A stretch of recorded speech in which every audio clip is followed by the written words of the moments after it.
right, good morning, you guys. Hey, everybody. So we are outside of, I don't even know how to say it. I think it's cocotte.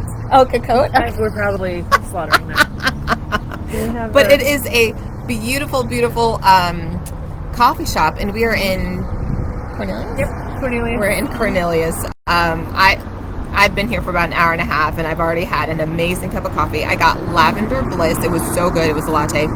That sounds really good. I don't even like coffee, and that sounds really good. it was so yummy. And then I also had their pear croissant, which has like an almond cream in it. It was amazing. So I'm sorry, I'm going to turn this around real quick and show you guys. Nice patio, but we are looking at the road. we are right on the road, so bear with us. You're going to have some road noise, but hopefully you guys can hear us okay. So I am here with the amazing Delaney. Y'all know her. She's our preferred lender. She's amazing. She's so knowledgeable. So we are kind of wanting to give you guys, we're here in May, kind of set the expectation for what the rest of the year is shaping up to look like. I mean, we're not crystal ball holders, but kind of where the market, the numbers that we're seeing right now and where the market's heading, what, with all the economic stuff going on, this is what's going on. Yeah. Well, actually rate movement has been mostly impacted by tariff and geopolitical decisions and news. Normally the rate market is more dependent upon economic data, but it's kind of just been shrugging off most of the economic data prints. We had a fairly outsized job report last week, but not a ton of, or it was 2 weeks ago now, not a ton of reaction to it, which is abnormal. But a little bit of news on tariffs, everything just moves. So that creates a lot of volatility, and it creates a situation where you don't really know when you should lock a rate or when you shouldn't. My advice for my clients is, and really always has been, if you like the payment, lock it. Otherwise you're gambling. Yeah.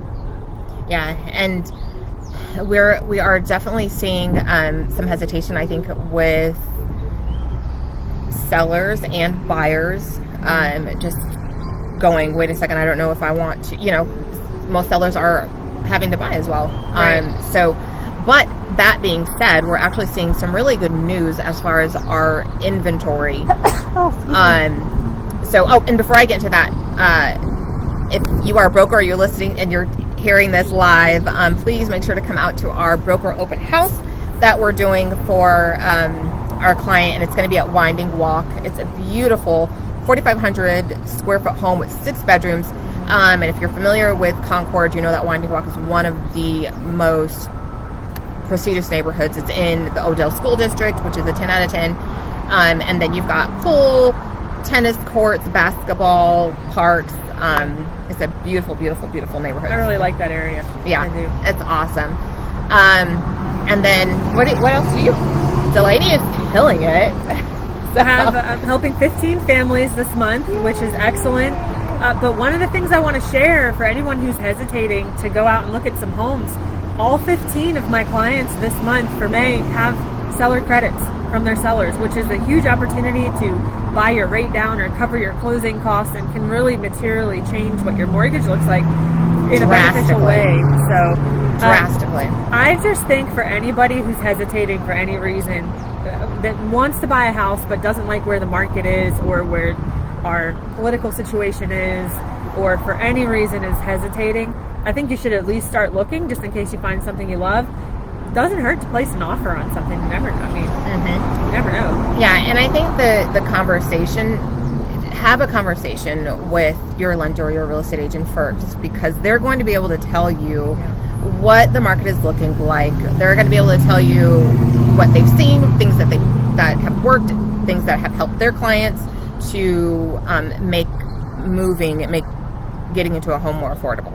Yeah, absolutely. Expertise takes you a long way. It sure does. Sure does. And we were just talking about not all agents have expertise. You really, I mean, we're chuckling over it, but seriously, the best thing you can do for yourself is have the right people behind you when you're looking to buy a house. If you're going to buy a house that's, in this day and age, I think the average price point in the Charlotte area is $400,000 right now.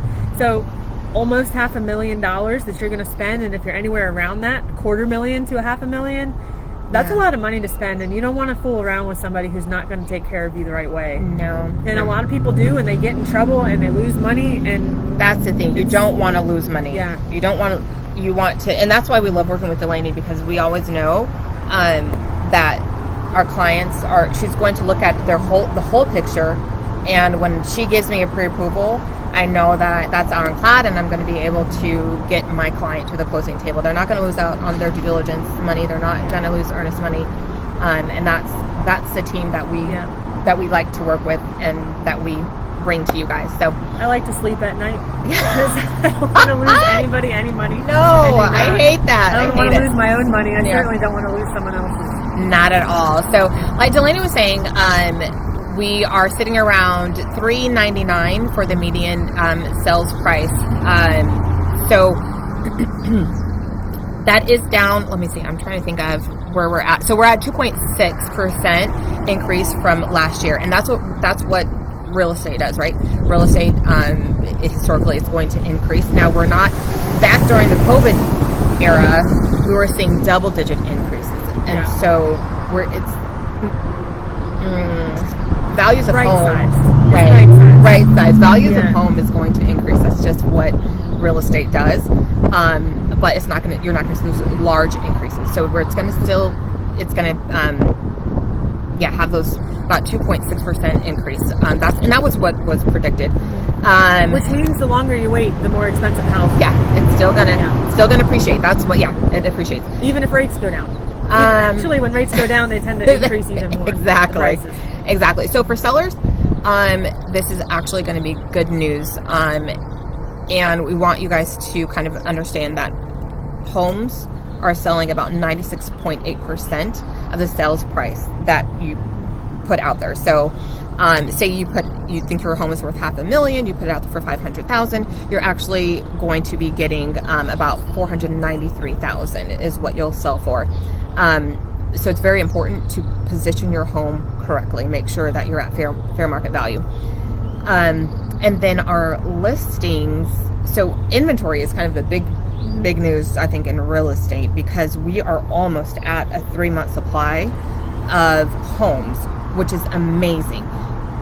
Just to give you context, during COVID, we're at 0.4 months supply of inventory. We're looking at almost 3 months. We're at 2.9. So we have about 10,000 more homes on the market this year compared to the same time last year. That's a lot. So inventory, homes to choose from is great news for our buyers, and I would say that we are definitely getting into a buyer's market territory. So that means you've got, like Delaney was speaking about earlier, you've got seller credits that you can ask back, and those seller credits are going to go so far as you can buy down your interest rate. You have all of your closing costs paid for, so it's definitely going to make homes more affordable on that sense. So for your sellers, more inventory does mean more competition. So your pricing strategy is going to be very important, and your presentation. If you are a seller, listen up. This is for you. Buyers are looking for not just move-in ready homes, not just turnkey.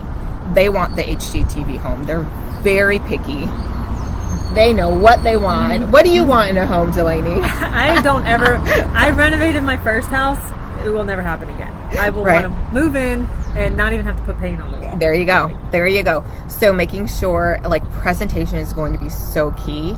I've got a seller that I'm working with right now, and he's like, I just want to make sure everything's fixed. I don't want to paint the walls, and I want to do this. And I'm like, your home's going to sit for months, and you're not going to sell for what you want it to sell at. So presentation is huge. Making sure neutral paint, things are updated, not just fixed, updated.